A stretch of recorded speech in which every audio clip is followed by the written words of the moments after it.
ہماری جو سیاسی اخلاقیات ہیں اور ہماری جو صحافتی اخلاقیات، اگر ادھر ہم دیکھیں پچھلے ایک ہفتے کے دوران ہمیں جو کیا چیز ڈومینیٹ کرتی رہی، ایک خاتون کی مبینہ ڈائری.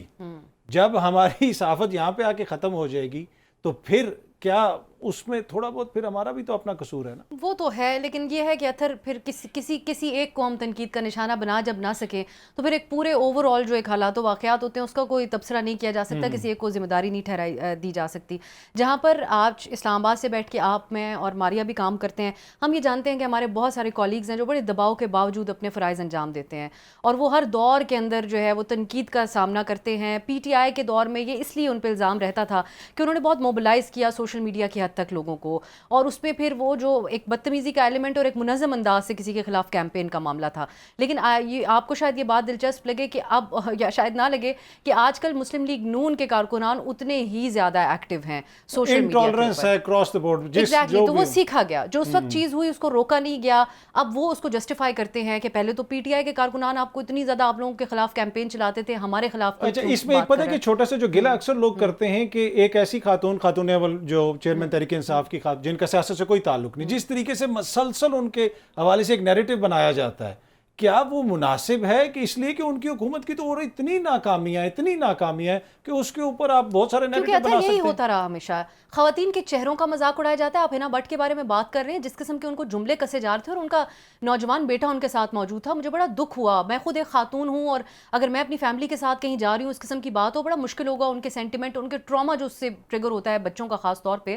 لیکن بات یہ ہے کہ اس وقت بھی اگر مریم نواز پبلک آفس نہیں تھی، ان کی ایک صورتحال چلے انٹائرلی ڈفرینٹ تھی، لیکن نواز شریف صاحب کی جو وائف ہیں ان کے حوالے سے بھی یہاں کلثوم پر نواز باتیں ہوئی، صاحبہ کے کلثوم حوالے صاحبہ سے، کے حوالے بالکل سے، بالکل. اور بہت سی گھریلو عورتوں کے بارے میں. اور یہی سلسلہ میں یہ اس کو بھی جسٹیفائی نہیں کری، اس کو بھی نہیں کری، بالکل لیکن اس میں کوئی انوکھی بات نہیں ہے کہ ایسا پہلی دفعہ جی ہو رہا ہے. جو بشرا بیگم کے ساتھ جو ان کے خلاف ان کے حوالے سے جی جی ایک نیوز ویلیو ایک رہتی ہے ڈیبیٹ کے حوالے سے، کیونکہ ان کے اوپر بالکل. جو الزامات رہتے ہیں. لیکن اس کے علاوہ میں سمجھتی ہوں جو کتاب کے حوالے سے جرنلزم لوگوں نے اس کو ڈائری کے حوالے ڈائری کے سے، حساب جی سے، میں جی، اس کی مبینہ ڈائری. آبویسلی ہم اس کی مخالفت کرتے ہیں جب تک آپ کے سامنے کچھ ثبوت نہ ہو. اور پر اس پہ تو ڈائری تو بڑی پتہ نہیں مضحکہ کیا خیز کچھ ایک ہو گیا. بات اور تھی. ویسے دیکھیں نا، خواتین کے حوالے سے ہم نے دیکھا کہ ہماری قومی اسمبلی میں ہمارے جو بزرگ سیاستدان ہیں وہ جس قسم کی زبان استعمال کرتے ہیں، بڑا انفارچونیٹ ہے. اچھا، ایک اور چیز ہے کہ جب تک سیاستدان اپوزیشن میں ہوتے ہیں ان کو بہت سارے مسائل نظر آتے ہیں، جس طرح آج کل تحریک انصاف والوں کو نظر آ رہے ہیں. 14 اگست کے حوالے جب مولانا فضل الرحمان صاحب حکومت میں نہیں تھے، ان کا اتحاد حکومت میں نہیں تھا، اس وقت وہ کیا فرماتے تھے، ذرا یہ سنیے گا. میں اعلان کرتا ہوں کہ آج ہم 14 اگست کو یوم آزادی کے طور پر نہیں بنا سکتے، ہم اس کو جدوجہد آزادی کے دن کے طور پر منائیں گے.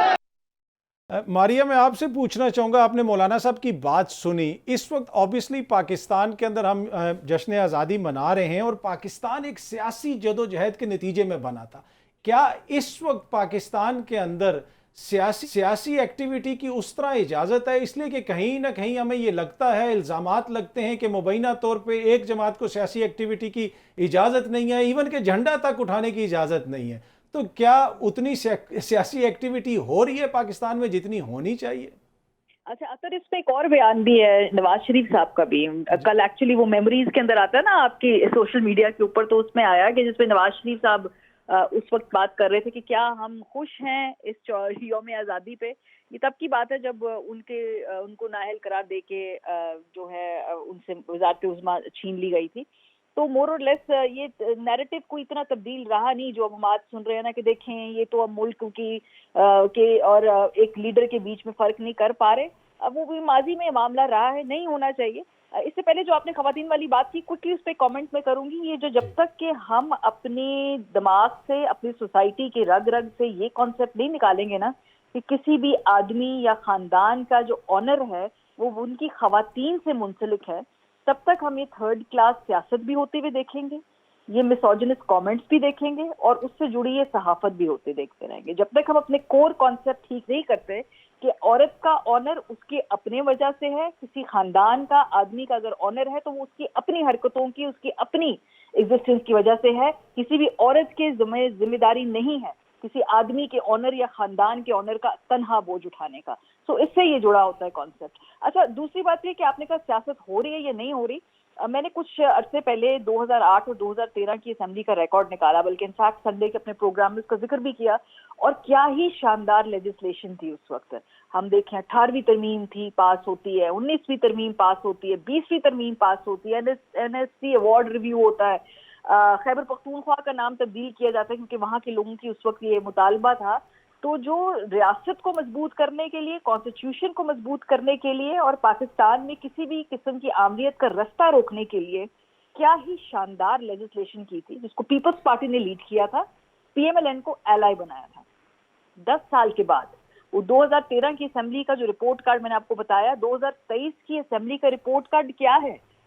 یہ ہے کہ ہم نے اپنے کانسٹیٹیوشن کو کمزور ترین مقام پر لا کر کھڑا کر دیا. جتنی بھی سیاسی سپیس اور سول لبرٹیز ہم نے حاصل کی تھی ان کو ہم نے رول بیک کر کے اپنے ہاتھ سے لکھ کے وہ قوانین جلدی جلدی پاس کر کے کسی اور کو سونپ دیے. اور اب آگے آنے والے جو پاکستان کے اندر جمہوریت کی شرنکنگ سپیس ہے اس کو ہم نے ایک قانونی لیجٹمیسی دے دی. سو اب آپ نے 10 سال کے اندر بڑے مزے سے، میں یہ نہیں کہہ رہی کہ ان کے لیے بہت کوئی آسان حالات تھے، بڑا خوشی خوشی کیا ہوگا، لیکن جب آپ کے اپنے ویسٹڈ انٹرسٹ ہوتے ہیں، آپ اپنی ذاتی سیاست سے آگے دیکھ نہیں پاتے ہیں، تو پھر اسی مقام پر آ جاتی ہے کسی ملک کی بھی جمہوریت. تو اس وقت اگر ہم بات کریں پاکستان میں آگے جمہوریت کا کیا فریم ورک ہوگا، کیا ماڈل ہوگا، اس اسمبلی سے پاس شدہ جتنی بھی لیجسلیشن ہے اس کی روشنی میں آپ دیکھیں. آج پی ایم ایل این، پہلے پی ایم ایل این تھی، آج پی ٹی آئی ہے. اور بڑی ہی مزے کی بات بتاؤں، اس حکومتی جو سینئر وزیر تھے آف دا ریکارڈ مجھے کہہ رہے تھے ان کا تعلق جو اس وقت پی ڈی ایم اتحاد حکومت سے تھا کہ اب دیکھیے 15 دنوں کے بعد ہمارے ساتھ کیا ہوگا، اور ہم نے جو قوانین پاس کیے ہیں پھر ہمارے پاس توجہ نہیں ہوگی اس وقت کوئی بھی شور مچانے کی.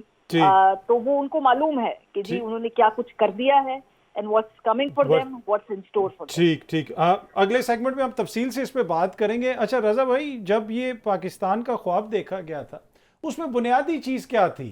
بنیادی چیز یہ تھی کہ اس خطے میں جو مسلمان رہتے ہیں ان کی شخصی آزادیاں محدود ہیں، سرٹن فریڈمز ان کے پاس نہیں ہیں، اور پھر ایک بڑے پیمانے کے اوپر ایک سیاسی ایکٹیویٹی ہوئی جس کے نتیجے میں پاکستان بنا. تو اب کیا آپ سمجھتے ہیں کہ جو ہم نے خواب دیکھا تھا کہ ایک ایسا ہی اسٹیٹ بنے جو سیاست کے نتیجے میں بنی، اس اسٹیٹ کے بننے کے بعد الزام کوئی بھی لگائے، کسی دور میں نون لیگ لگاتی ہے، کبھی پیپلز پارٹی لگاتی ہے، آج کل تحریک انصاف والے لگا رہے ہیں، لیکن کیا ہم نے سیاست کو اتنی اہمیت دی جتنی اہمیت پاکستان بنتے وقت اس کی تھی؟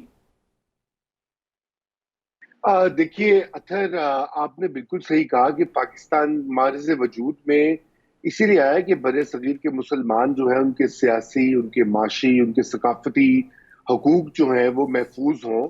اور اس وقت یاد رکھیے کہ اس وقت بھی اور آج بھی متحد ہندوستان میں مسلمان ایک اقلیت میں تھے. تو در حقیقت یہ ایک اقلیتی جو آبادی تھی اس کے حقوق کے تحفظ کی ایک ضمانت تھا پاکستان کا خواب اور پاکستان کا بننا. اور یہ اب معاملہ کچھ ایسا ہو گیا کہ وہ ہم باقی باتیں تو کر رہے ہیں سیاسی آزادیوں کی، شخصی آزادیوں کی، لیکن پاکستان میں ایک جو 76 سال میں ایک اور جو تھیم رہی ہے مستقل، وہ ہمارا جو سلوک ہے اقلیتوں کے ساتھ وہ بھی ایک بہت ہی قابل تشویش مسئلہ رہا ہے. چاہے وہ مذہبی اقلیتیں ہوں، چاہے وہ ایتھنک مائنورٹیز ہوں، دونوں کے ساتھ سلوک جو ہے ہمارے ملک نے روا نہیں رکھا.